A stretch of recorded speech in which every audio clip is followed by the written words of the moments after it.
So here we are, showing up again together and having some conversation prior to pressing the record button. And we're wondering, why aren't we recording this?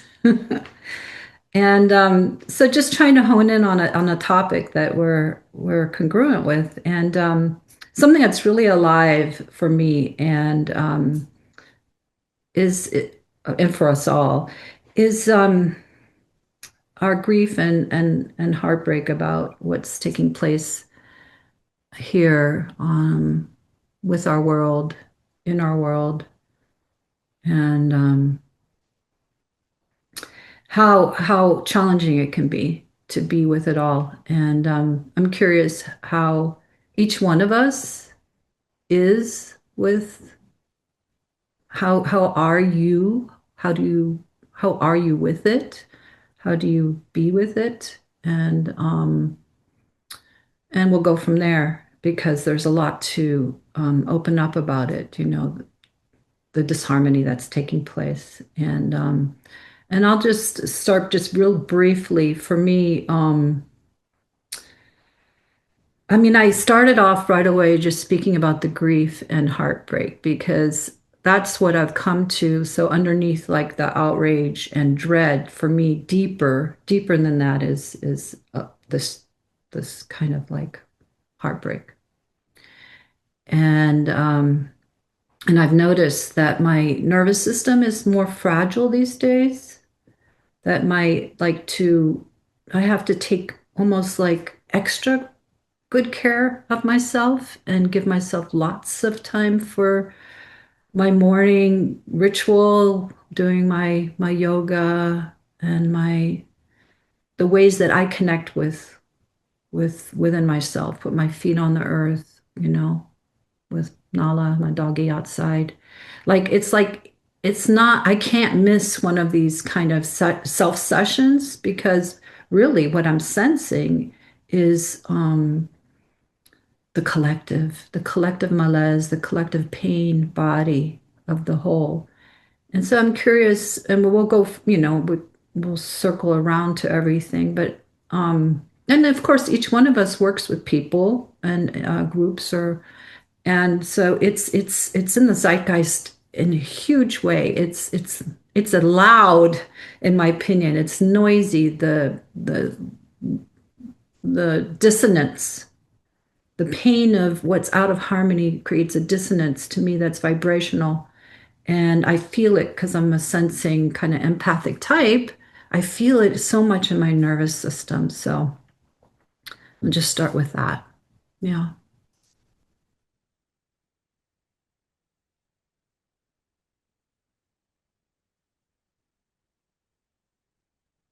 I think there's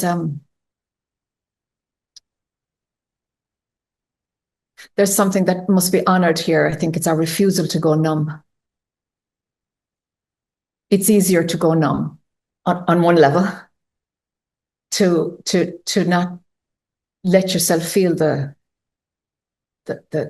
horror, the indescribable colonialism that is rife again. I we saw it coming. No, it's been coming. It's just very ugly how it's being brought to light. And waiting for the light to transform it might be waiting for Godot. I don't know. I mean, are we just going to completely destruct ourselves? I mean, that has to be on the table too. But I'm very glad that we are up for feeling all of this and not going numb. What do you do to take care of yourself to keep the numbness at bay? Mm, mm. I'm not shocked by it. I think the signs were on the wall for a very long time. So there isn't shock in my system. And when there's shock in our system,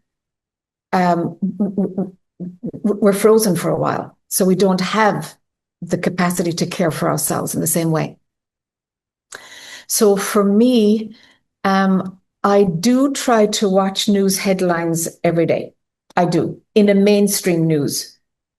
And sometimes I get to the end of the headlines. Sometimes it's okay, and then I can actually watch a bit of the news, but it's usually just the headlines. And then I read the New York Times if I have enough time for it. So I kind of lean into my own politics and try to dip into a mainstream. Yesterday, I was in the car and there was somebody on the other end of the pendulum from where my politics would be on the radio. And I was like, okay, Jack, okay, come on, stay listening to it. Try to see his point. I couldn't. I actually couldn't. A year ago, I could, but now I can't. I'm like, I refuse to let this into my energy field. I just refuse. It's the absence of accountability, the darkness, the shadow, the power over, the abuse of power, oh, it's quite extremely overt now. It was always there, but how it's coming to the fore and being exposed and still no accountability, even though it's exposed, that impacts my nervous system. It's that part. That's what makes me want to hit somebody across the face. Just say, friggin' stop doing what you're doing. That makes me hot on the inside. So, I mean, I didn't let it rile against the radio in the car yesterday, but I could have. I really could have, and I'm like, okay, let it pass by, let it pass by. I think from years of just spiritual practice, I think those habits of taking care of myself are finally taking root. Yes, going out to nature first thing in the morning, essential. Reconnecting to the ecosystem, reconnecting. Like, I'm not disconnected from it. None of us are. But our conscious minds and our cells enjoy that return to the ecosystem, to being part of the chain. We are nature. It's not something we have dominion over. That was a lie in a book that is still very popular.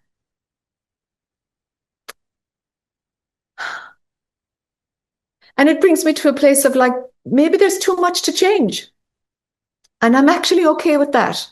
Like, is there just too much to change? There's talk of this new earth, and it's like, maybe we're screwed. Frankly, I'm just day by day. And I suppose if I was somebody who lived in the future or lived in the past, I would find that very difficult to swallow. But today's all I got. And if we just completely destruct and burn ourselves off and destroy what makes our planet able to support human beings, nature will do its thing, and consciousness will keep being consciousness, not particularly attached to the human race being a necessary part that keeps on living. And there's great freedom in that.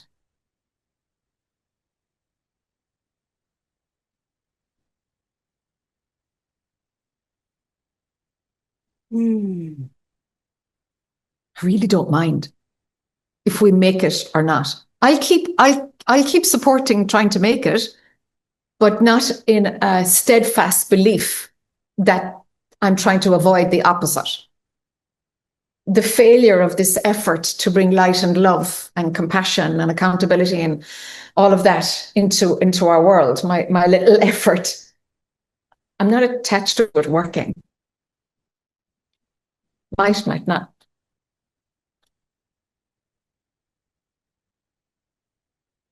Yeah, I hear everything that you say, both of you, and I notice my nervous system is activated simply because we're having this conversation, and it's so overwhelming. On some level, it's so overwhelming.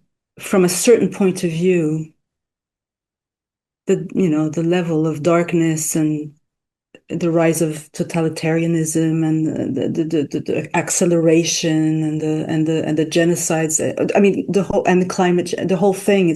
It is too much, in a way, from a certain point of view. And I definitely feel that I already have a tendency to be nervous and anxious. So yeah, just like both of you, I have to be careful. But so I have to be careful, and I am careful at times. I'm not so careful because I can get sort of sucked into this uh, fear. I think, the animal fear. But then thankfully, my work, my work slows me down, and I imagine it's the same for the two of you. My work one-on-one with people where and it's the work I do, and I think it's the same for your work. It's about care and it's about relatedness. So I'm so grateful. I'm so grateful that that's what I spend a lot of time doing because, it, I don't think I think I'd go, even though I have this non-dual understanding, blah, blah, blah, blah, blah. I could probably become a bit too neurotic with what's going on in the world. Like, I don't think I'd end up in in an institution, but I could be walking around sort of biting my nails and so yeah, but so it takes a certain kind of self-care, and it also is the grace of my circumstance. But you Susanne Marie, you were saying grief, the grief, and so as I was listening to both of you, I could feel it, the grief, it, and how grief and the body and grief and touch and care, they're so close. And then I want to say, and her, like her, because for me that's what's deeply wrong with our culture in the West is that we've lost. We not we lost. I think we sort of our culture made the wrong choice. Went for progress and went for scientific all those kinds of things in the name of freedom, in the name of democracy, but that it's really catching up with us. And I feel that I feel her, like I feel her. And I feel grateful to feel her and so sad sometimes. Just I want to go touch the trees and touch everybody and cry and just say, oh no, touch, touch, touch, touch, touch, touch. Mm.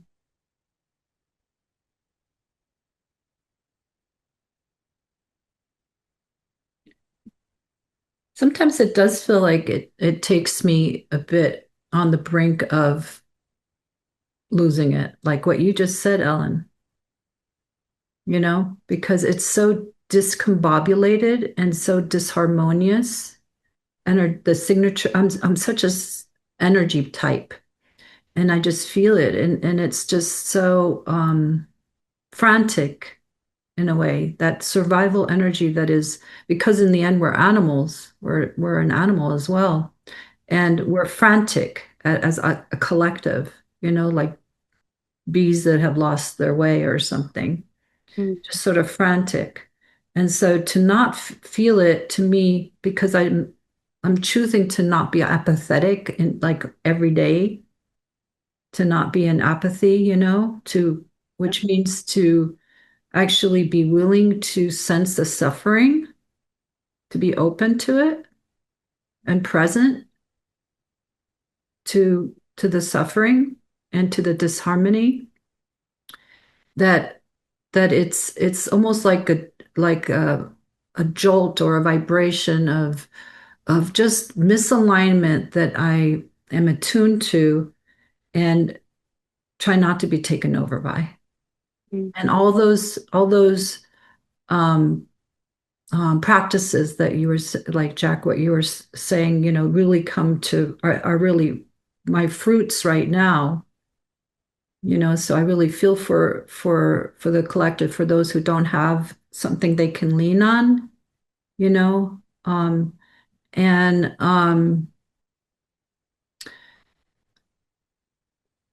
when you were saying, Ellen, like just touching a tree, or something, I did that today in the park, this really probably several 100-year-old oak tree. And it's fine. Like the oak tree is like more than fine. It's the human being world that is in trouble.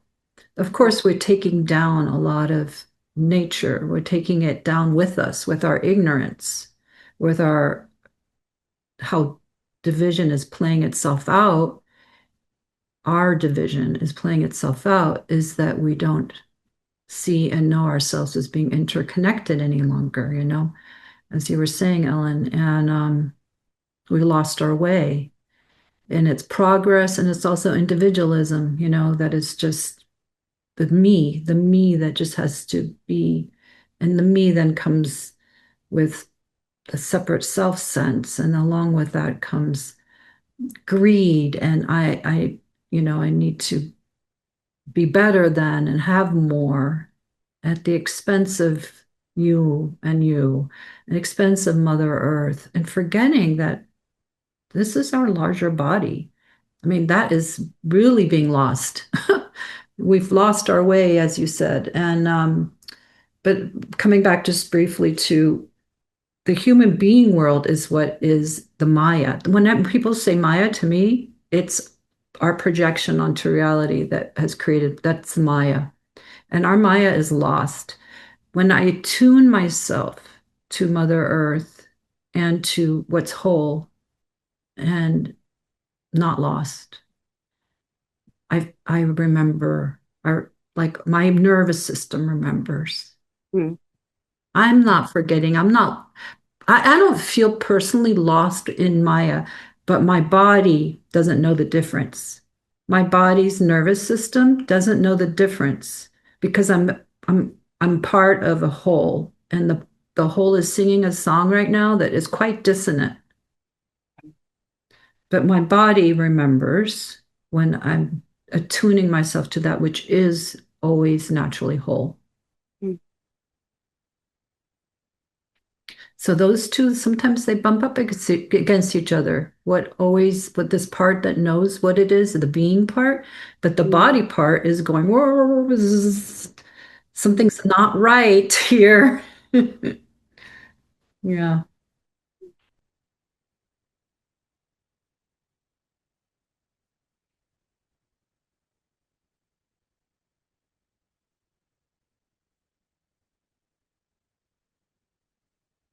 I think there's I know this isn't a new thought, but I want to honor it by stating it.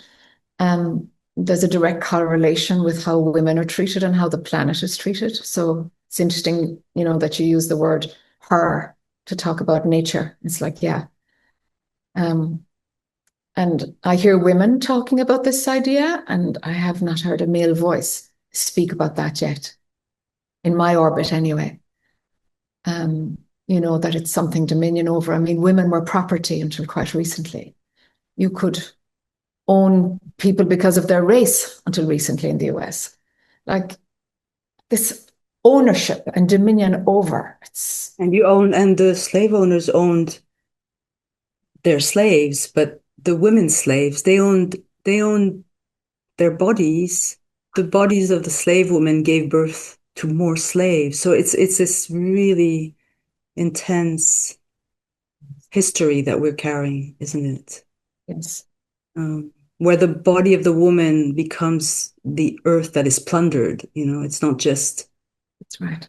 and it's not you. You're right, and we are seeing a lot of that in the wars that are being conducted. They're not being conducted by women. That's I right. mean, mostly. I'm sure there are exceptions, but Yeah. um, Yeah. So I wonder, I'm like, okay, is it about like which would be leverage for the other? Like having women empower women, or focusing on Mother Nature? Which one would lever each other? I often have that question cruising around. Is it better to work on climate and Mother Nature and what we're doing there, or is it better to focus on the feminine and human form? I don't know. But that cruises around in my head quite a bit. or I had maybe a they're the conversation. same. Maybe they're the same, right? I mean, maybe you would be attending to the feminine. Yes. The feminine, not in terms of a person or a gender, but just the feminine in terms of what do we mean by that? Feelings, body, cycles, not linear. There are all sorts of associations with feminine, relatedness, Intuition. intuition. And if there's going to be education around what that is. Yeah. I feel like a good question for me, and maybe I can propose here, is just like what does life want? Is taking it out of what we think even, but ask life herself. What does life want? And start listening, learning how to listen. 'Cause, Yeah. you know, we don't do that so much. I'm not saying that. It's just like there's wisdom available. She's always whispering and speaking and even hitting us over the head Yeah. with what life wants. But are we listening? Like, okay, you're not listening to what life wants, so you are having your Wars. climate is, yeah, your climate is you're in trouble. You're in trouble. You're poisoning your air, your water, your soil, your one another with wars. You're killing each other off with your stupidity and lack of life affirmingness, understanding that we're made of life. We're not listening to what life wants. And it is a feminine principle to listen, but men could do it just as well. And but you're right, Jack, it's not in the conversation often with men, with the male voice. And we shouldn't wait. We don't need to wait. But is it going to be listened to? Because we know that the feminine voice, the voice of what life wants in this moment per se, perhaps, is not of value. Otherwise, we wouldn't be doing what we're doing. If we saw it of value, if we placed value on life, if we Yes. valued life and saw it for what it is, which is so many things. One of it is a gift. So we have to get working, little ants and do, I don't know, I don't think there's going to be a right way to do this. But I really love what you're saying, both of you. And I've been listening to this woman, this writer. She's not a non-dualist, but she's a wonderful feminist author called Siri Usvet. And and then this other woman, oh, she's Turkish, quite well known. She writes novels. Anyway, they were having this great conversation precisely about what we're talking about. Maybe not with a spiritual twist, but in a way with the same heart. And they were giving so many statistics about how a woman writer is so devalued compared to a male writer, and and they weren't doing it in a sort of male bashing way at all, because there are plenty of men who are sensitive and interested in a woman's voice, but there are plenty of men who won't read a novel written by a woman, because it's so deeply ingrained that a woman's voice it might be interesting and sensitive, and but if you're after some knowledge, you're going to go for the male voice. And in fact, it's true in the non-dual circles, less so now. I mean, I know lots of like Susanne Marie and Jac and myself in my little way, and people do value maybe more and more the feminine voice. But even, I mean, I know I was more trusting in the patriarchal, that position of certainty and of telling me how it is was so seductive, and it took a long time for me to sort of purge that I don't know what it is.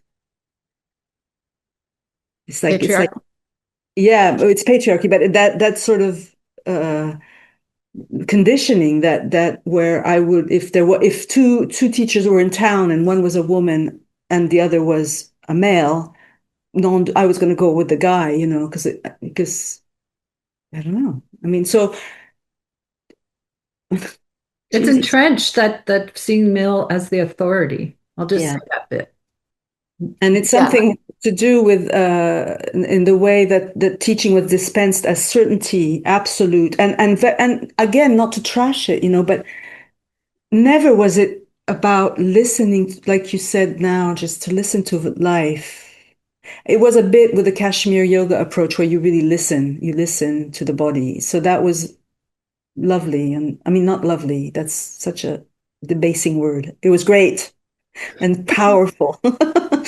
But a lot of it was giving it, saying it as it is, like I guess Jack, you were referring to that before we recorded, maybe that idea that of certainty versus an area where life is not about certainty. Life is not about the sort of categorizations of experience. Life flows, and I like when you say she whispers to us. Yeah, she sure does, and she knocks us over the head. Yeah. Oof. Yeah. I think spirituality is one of patriarchy is strong in every sector, but it's particularly strong in spirituality. Somehow here we have 3 women who still do that work. But yeah, people will go to the male teacher before the female teacher. They will. It's still. Why do you feel that, Jack? You're, spearheaded this in, the spiritual, I forgot the word now. I'm like spacing out. Integrate, what is it called? The spiritual. Oh, Forget it. Anyway, the Association for Spiritual Integrity. Oh yeah. Oh, that one. Oh yeah. Oh, the one I worked with. Okay. Linear. But anyway, Jack, sorry to interrupt. But why? Because of your interests, I think that you might really have a sense of why is it that it's more in the spiritual world? You said more, like maybe even more so. Why is that? Because the role models that are there for thousands of years. A man who can wear a dress, but we have a real problem with that when it's actually, outside of the spiritual religious context. It's like, what? So, sorry, that's just a little side thing that I don't understand at all. Okay. It's like, it's okay there, but you have a real problem with trans, or like, oh, Jesus. Anyway, I don't know where to put that in my head. Yeah, when you look at history, at like why. And history. Hello, his history. His story. Okay. Got him. There he is again. Yeah. I had a poster when I was a teenager, and it was Jesus. I hope I remember this right now. I haven't thought about it for years, but I can picture it in front of me. It was Jesus standing in front of a crowd of people, kind of like Sermon on the Mount kind of setup. And out of his mouth came this, speech bubble saying, blessed are those who have balls, for they shall have power in my church. And it made perfect sense to me in my 15-year-old brain. And I thought, oh, that's what it is. That's the criteria. If you have a scrotum, you have power. And if you don't, well, tough. Was that on your wall, Jack? Yeah. I put it on the wall. Yeah. I thought it was fantastic. And I have a first cousin who is a priest. And I showed it to him. What do you think of that? And he said, oh, Jack, that it's about much more than that. And I went, oh, okay. It ended up that same guy is now married to a man and not a priest at all. So, look at the journey that he came through. But yet he was totally buying the power that it gave him when he was a Catholic priest. It's like, gosh, it's so entrenched. And the journey that every person has to do to break away from that conditioning. Like, is there a way we could soften that for people to say, hey, look at what we've bought into. We're all part of this soup. We're all part of it. It's so systemic. And it's up to each of us to see, where do we give our authority? Like, do we believe a teacher who takes our power or, surrenders our power rather than giving us back our power? Like, what happens there, regardless of their gender?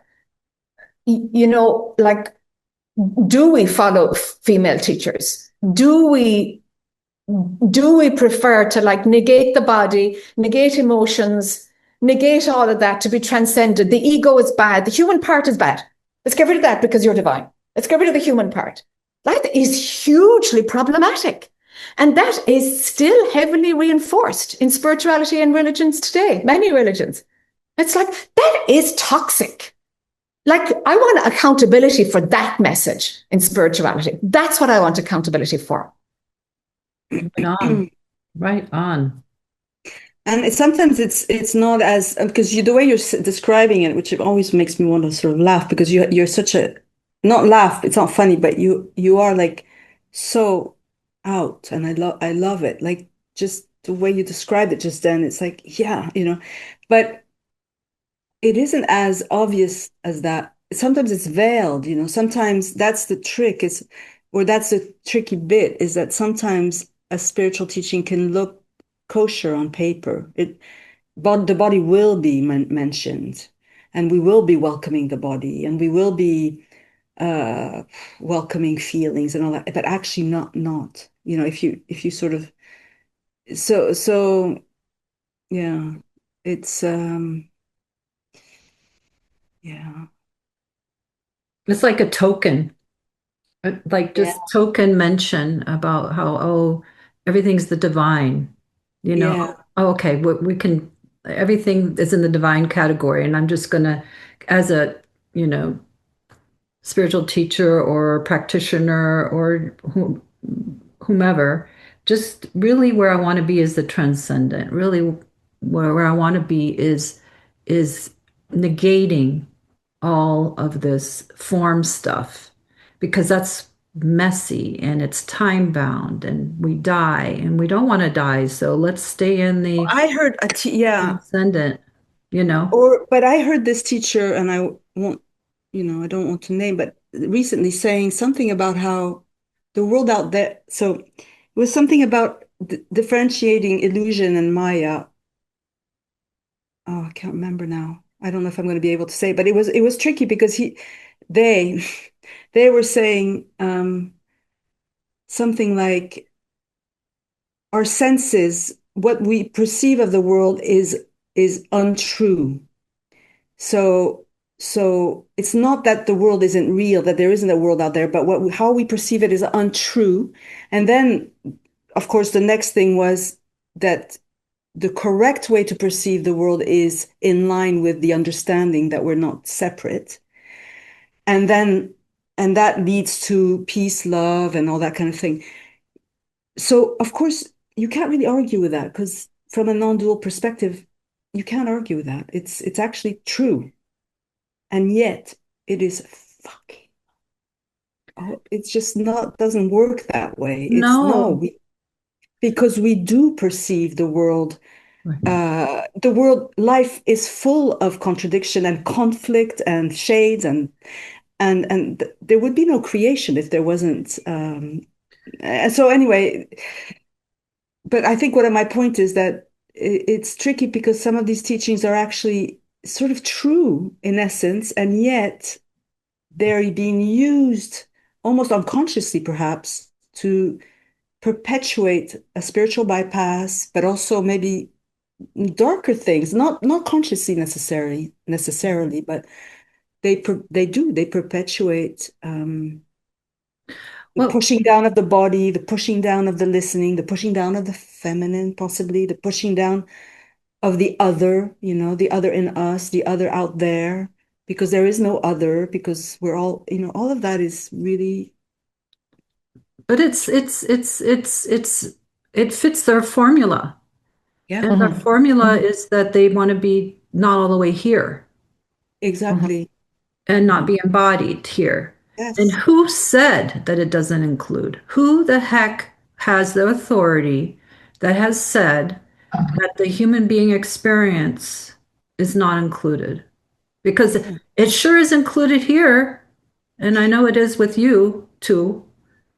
You know, there's sadness, there's grief, there's pain, there's whatever suffering you want to call suffering. There's all kinds of stuff that comes up, you know, a little shyness or whatever. It can all happen. And who the heck said it's not included? That is made up, and I don't buy in. I still think that not being lost is helpful within it, but still, there's been a deep awakening as far as I perceive it here. And guess what? It's just given me more permission to dive in, or it's given this more permission to dive in, full face in the dirt, and just go, yum, this is all it. This is it. And it doesn't always feel good.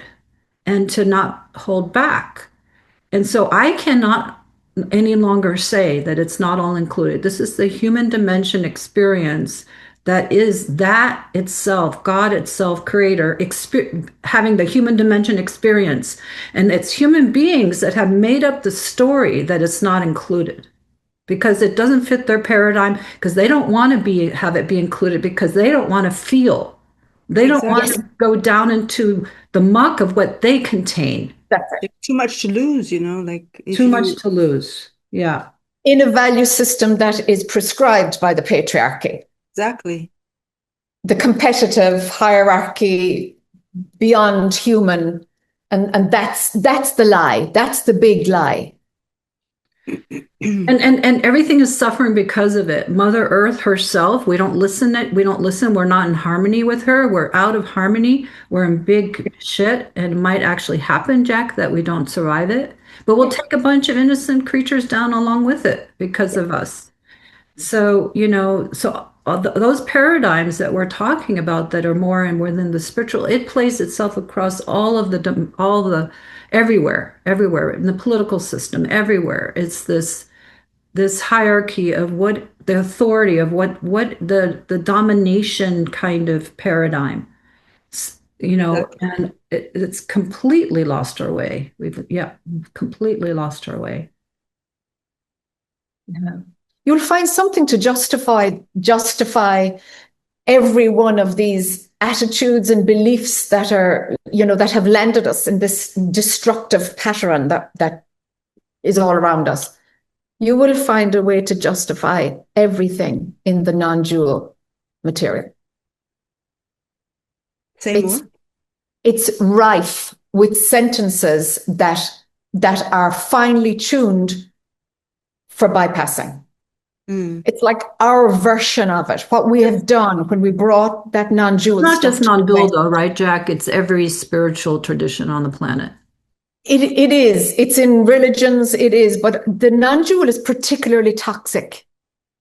It's really big in some countries. Like I was talking to somebody from Germany recently who was like, the abuse that's happening. Non-duality is like the most popular spiritual genre in Germany right now, this person was saying. And it is completely abusive. And Jack, when you say non-dual, I mean, let's be clear with the audience, because I know that we know, and we might have spoken about it in our other two. Yeah. Is that we're not talking about what non-duality really is, which is that it is everything. Yes. We're talking about the imbalance of into the transcendent. Yeah, the neo-Advaita, they call it sometimes. Yeah, and it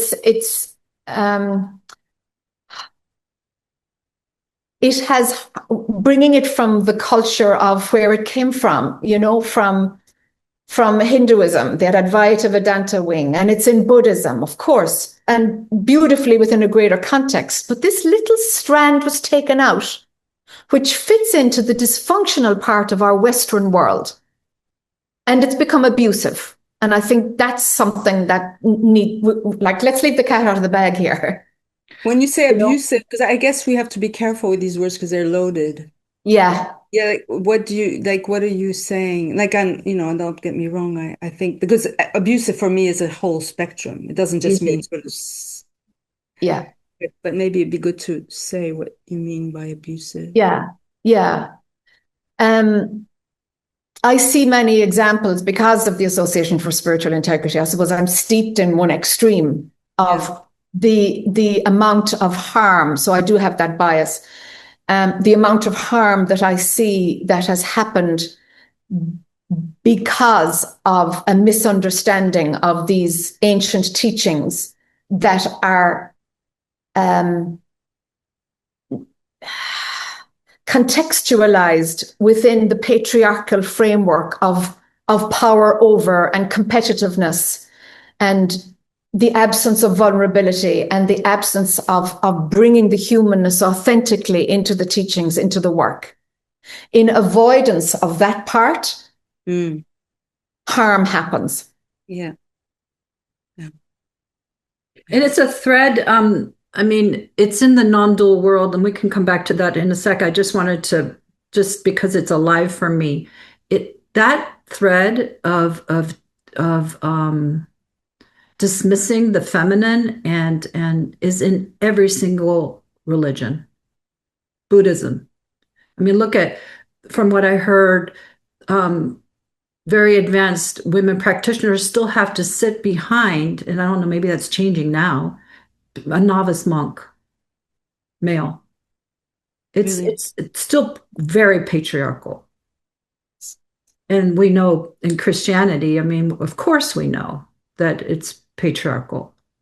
At least the way it was in Well, sort of and it's still, institutionalized. there's still, you know, yeah. I mean, it's things are changing here and there, here and Yeah, there. yeah, yeah. But I mean, we don't know how it was when those guys were doing their thing. no, they whenever, I think that's true. Whenever you get to the foundation of when something is first birthed, usually it's coming out of some, I mean, like within the Gnostic tradition and of Exactly. Christianity, the more contemplative traditions. Yeah, It yeah, seems like there was more balance. There was yeah. more balance, and then Yeah. it just takes off because division takes hold. You know, that people who are living in division and who are wanting dominion over others take hold. But yeah, so you know, so non-duality is just one sect of it all that is just across the board where it's just divide. There's division being played out, and the feminine principle and life herself. But we've got Amma and Ananda Mahima in the non-category. They don't belong to any category. They just stand as their own, which I love. I mean, I don't put Amma or Ananda Mahima in any category, and they are such pure expressions of non-duality, but then each one in their own way completely cater to human life. And and feeding this baby and stroking this I mean, obviously Amma, I mean, she doesn't get into the psychology of our, but it's something about Shakti, right? Like, so it does exist here and there, and It sure does, and it's so nice that there are some people who can still see and value it. yeah, These this these yeah, forces, you know. But Mother Nature herself is a force who's going to shake us up and say, okay, you're not listening. Here's a volcano. Here's an earthquake. Here's, you know, you're not listening. You're not, you're like, you're so out of harmony that you're not even acting like you're made of nature anymore. right, Like you've exactly. forgotten that you're made of nature. So what happens to that? It's a parasite. Well, but in non-duality, we don't say we're made of nature often. In the sort of, we say we are made of consciousness, or we share the same Right, reality. right. And those words, I mean, so again, true, I guess, like, but Mm, that word consciousness is so disembodied, and the word reality is so sort of philosophical and abstract. You would mm, never hear Ramana say such a thing. I mean, mm, he mainly shut up. He didn't talk. I mean, then you'd had Nisargadatta didn't say that stuff too much either. He mm. mumbled, he grumbled a lot and said stuff that was really direct. But he just didn't. And I think, I mean, the way because I do think, I think about Nisargadatta and I think, oh well, those guys in India, and I know they were from the caste system and they were in a very misogynist or sort of segregated society, but even though I don't think they were as sort of caught up, like you said, Jack, like they were not so caught up in something sort of Western patriarchy. They were obviously not Western, but there's something sort of real about them, and I could take it from Nisargadatta, I think. It's hard to I just know. tell him, "Can I have a BD, please?" Yeah, it's just hard And to know. I mean, I know that book, I Am That, would imply I am everything. But Yeah. it's hard to know. And the thing is, it's like part of me wants to say, and I've done this too. I've done it even on my YouTube channel where I did one on Nisargadatta, and I was just using all these quotes where he shared how how he is love, that we are that, and everything is included. And I'm like, but part of me kind of wants to go, why? Okay, I'm being a little today. I'm a little fiery. Woohoo! So Good. why are we even doing that, ladies, women? Why? Why? Doing what? Just even bringing up the male authority to Right, Yeah. right. prove anything. And Yeah. I'm not poo-pooing because I do it too here and there. But part of the reason I do it is to be able to wake up some of the slumbering ones that are male and female, saying, hello, these ones that we've looked towards and revere, they have said something similar. But the fact is, why not just speak it? And Yeah. here we are speaking it. And people Yeah. do. We're speaking it. But why we don't And need trusting, listening and trusting your own We don't whisper. need a heritage of male voices that have somehow been, they included it in some way here and there. Look, they included it. Woo, woo, woo, woo. And That's right. That's right. Wow, well done, Nisargadatta. Yeah. aren't they generous and magnanimous? Oh, we have a place. We can speak up now. Yeah. No, Mother Earth is saying, eh, She's saying, whack them. if you don't speak up now, goodbye. Maybe, maybe. The other thing I think that hasn't come into this conversation that's particular to spirituality is Siddhis or Shakti or these things that our patriarchal infused conditioning wants to see something magical, or it's kind of a childlike disempowering position that, oh, that means something, therefore there's really strong Shakti from this person, therefore bullshit, like bullshit. So what? People's got Siddhis. Like the amount of people in psychiatric institutions, give it another culture. Siddhis, you're crazy, lock you up. Right, right. Siddhi in a spiritual culture, oh my God, you're a guru. It's like, stop giving it value. Stop giving it value. It takes an awful lot more than a Siddhi to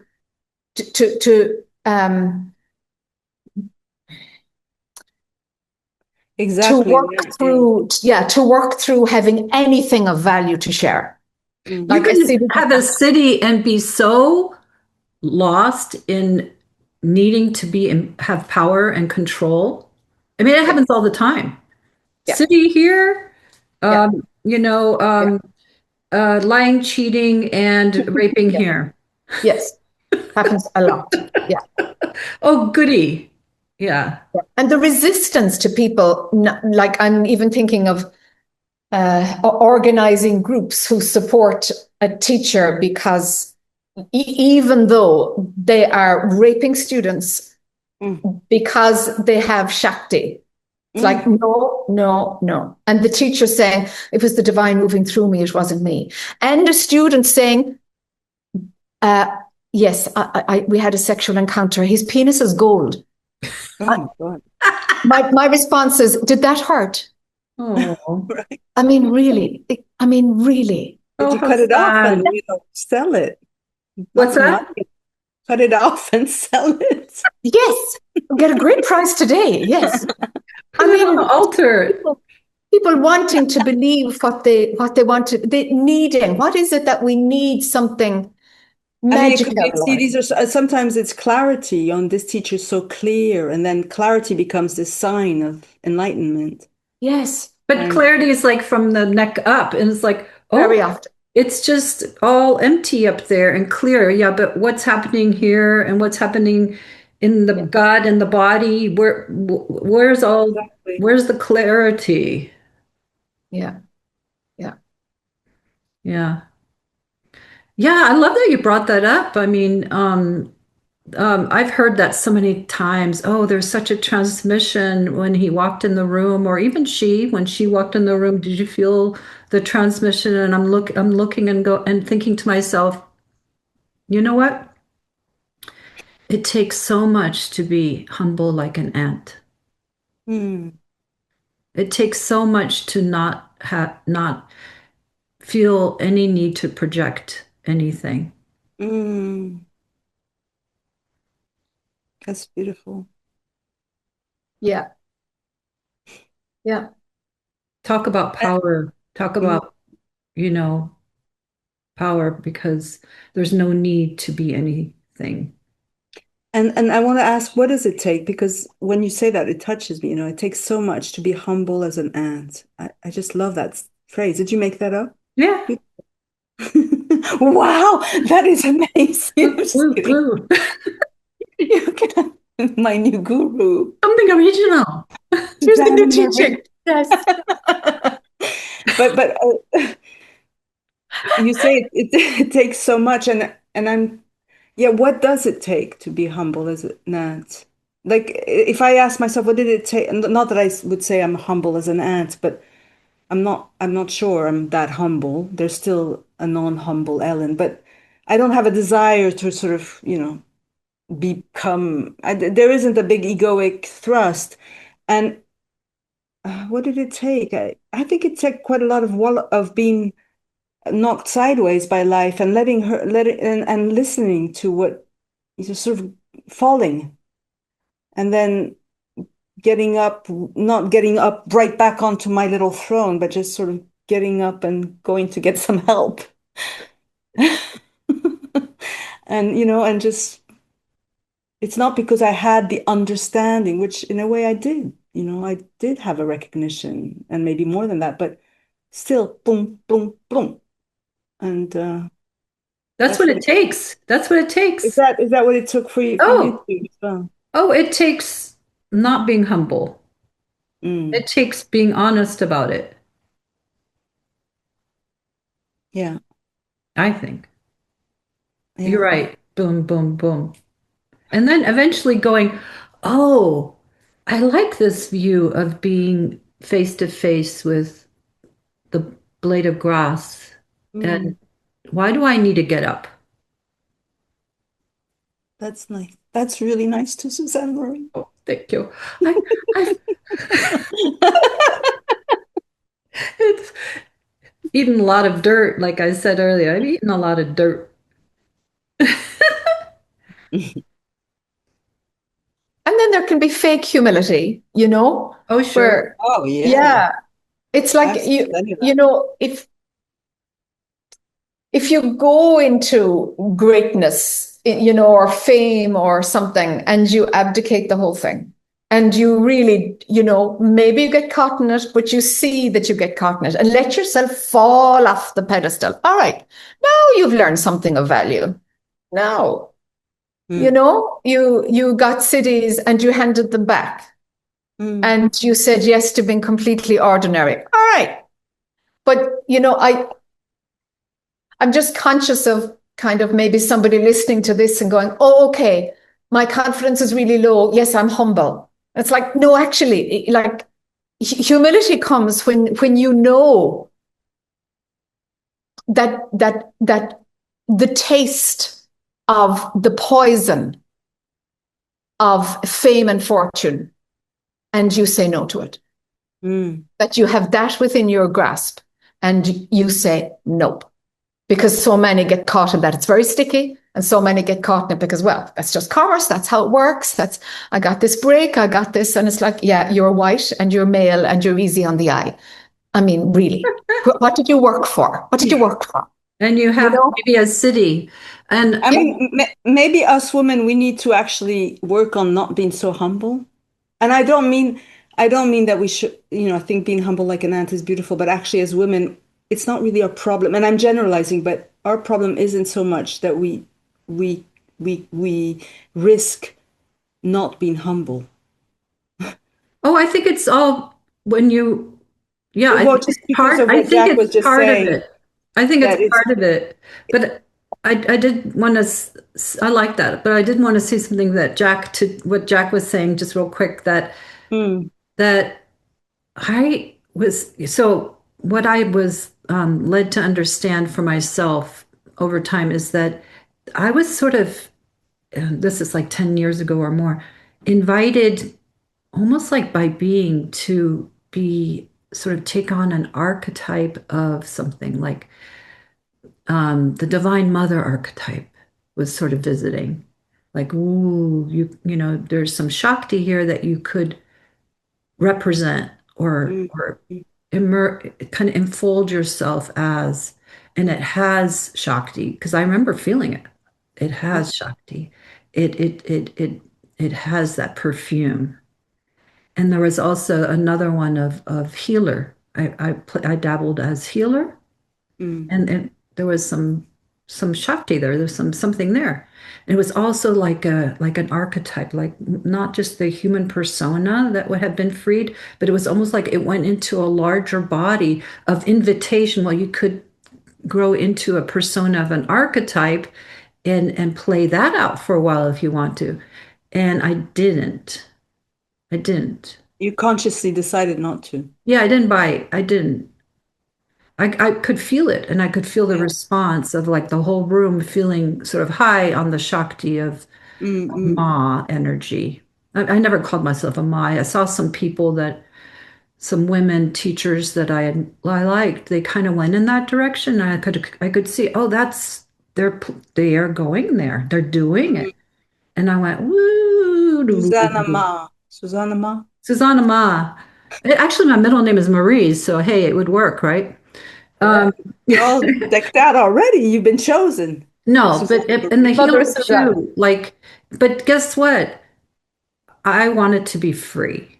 Yeah. I want to be free and free of even those kind of very real archetypal energies that exist that can be of benevolence, even for humanity. I'm not saying they're wrong And or it doesn't mean you don't use them. I mean, if no, but I can or used feel or rather I don't know, they're it's with more you. like it's accessible, but it's not.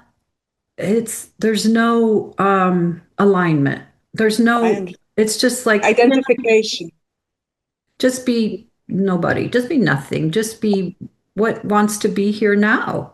Yeah. It can move through whatever wants to be here now. It needs to be.